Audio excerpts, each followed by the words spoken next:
పత్తాలు ఆడిరా మీరు? పత్తాలు నా చిన్నప్పటి నుంచి ఆడుతున్నాను. ఇంట్లో ఆడితే ఓకే, ఇంట్లో నుంచి అలవాటు ఎప్పుడవుతుంది మీకు? అలవాటు ఎప్పుడవుతుంది? మీ ఇంట్లో మీరు ఆడుకో ఏదైనా ఒకటి ఇష్యూ మనకి కొంతమందికి మందు అలవాటు అవుతుంది, కొంతమందికి గుట్కాలు అలవాటు అవుతాయి. అది ఎక్కడి నుంచి పడిపోతుంది మైండ్లో? మన ఫ్యామిలీలో అందరూ కూర్చొని తాగినప్పుడు చూసినప్పుడు చిన్నప్పుడు అట్లా ఉంటుంది కదా. మా ఫ్యామిలీస్లో మా ఇంట్లో మా నాన్నగారికి మంచి విద్వాంసుడు ఆయన, కానీ మా నాన్నగారు నేను మా తమ్ముడు మేమందరం కూర్చొని ఆడుకునేది. అంటే చిన్నప్పటి నుంచి ఏంటంటే అదొక ఫ్యాషన్, అది సరదా. మా నాన్నగారు ఆడి సరదా కోసం ఆడితే పర్వాలేదు, కానీ ఏమంటారు దాన్ని, అదే వ్యసనంగా ఆడొద్దు కదా. వ్యసనంగా ఆడడం ఎప్పుడవుతుంది? వ్యసనం ముందు సరదాగానే స్టార్ట్ అవుతుంది ఏదైనా, తర్వాత వ్యసనం అవుతుంది. అది ముందు ఎప్పుడు వ్యసనంకే ముందు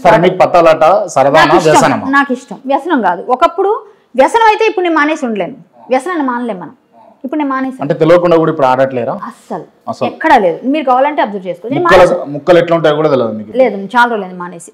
నేను ఓపెన్గా అబద్ధం చెప్పాల్సిన అవసరం లేదు. నేను ఆడేనని అంత ఇదిగా చెప్పింది దాన్ని, ఆడలేదని ఇప్పుడు ఎందుకు చెప్పి నేను ఆడట్లేదు కాబట్టి నేను ఆడట్లేదు. ప్రెసెంట్ నేను ఆడట్లేదు, నేను ఎక్కడ కనిపించట్లేదు.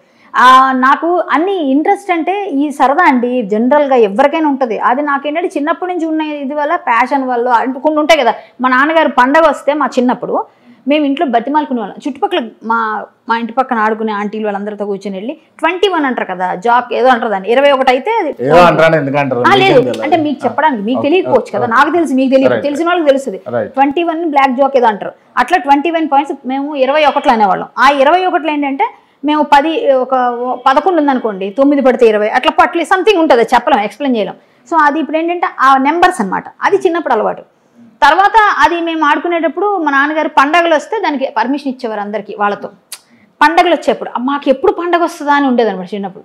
ఏదన్నా సంక్రాంతి లేకపోతే ఉగాది ఏది వచ్చినా సరే మాకు పత్తాలకి పర్మిషన్ ఇస్తారని సరదా. అప్పుడు లేకపోతే ఆడినిచ్చేవారు కదా, మేము దొంగతనంగా ఆడేవాళ్ళం అప్పుడు సండేస్లో. అట్లా అలా అలా అలా అలవాటు అయిపోయి దాని తర్వాత మా ఇంటి పక్కన ఒక ఆమె ఏంటంటే 13 గార్డ్స్ నాకు తెలియకపోయి నేర్పించారు. సరే సరదా వచ్చింది. సరదా ఇండస్ట్రీకి వచ్చిన తర్వాత మేము సెట్లో ప్రతి ఆర్టిస్ట్ ఆడేవాళ్ళం. అప్పుడు ఉన్న కమెడియన్స్ అందరితో నేను ప్యాక్ ఆడుకున్నాం మేము సరదా సెట్లో.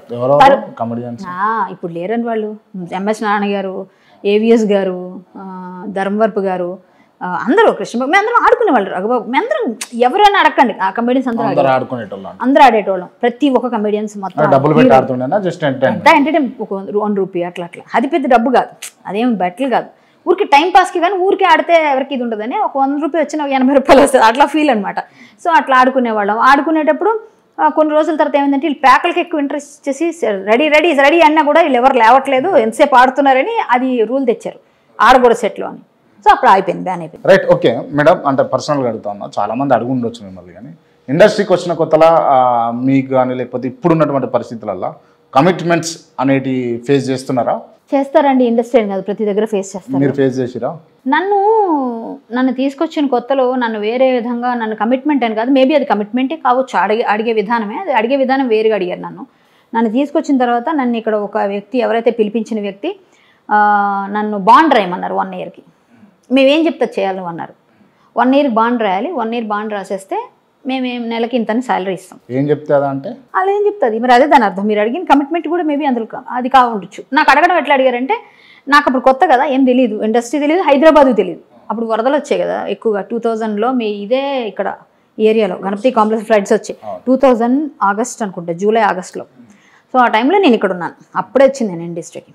సో అప్పుడు నన్ను అడిగితే నేను బాండ్ అంటే ముందు పిచ్చి మొహం వేసుకొని అవునేమో నాకు తెలియదు ఇలా ఉంటుందేమో అనుకుని అలాగే అన్నాను. మా ఇంటికి ఫోన్ చేశాను అప్పుడు, ల్యాండ్లైన్కి ఫోన్ చేసి, పక్కింటి పీపీ ఫోన్ చేసి చెప్తే, ఎలా రాస్తాను మా మామయ్య వాళ్ళందరూ అక్కడ, నువ్వు అలా పెట్టకూడదు, పెడితే ఇరుక్కుంటావు, లేనిపోని అమ్మో అసలు అది మహానగరం, ఎవరు తెలుసు, మనం ఇక్కడ పల్లెటూరు నుంచి వెళ్ళావు, నువ్వు పల్లెటూరు అంటే పల్లెటూరు కాదు బట్ అలాంటి కల్చర్ నుంచి వెళ్ళావు, సో నువ్వు వద్దని చెప్పారు.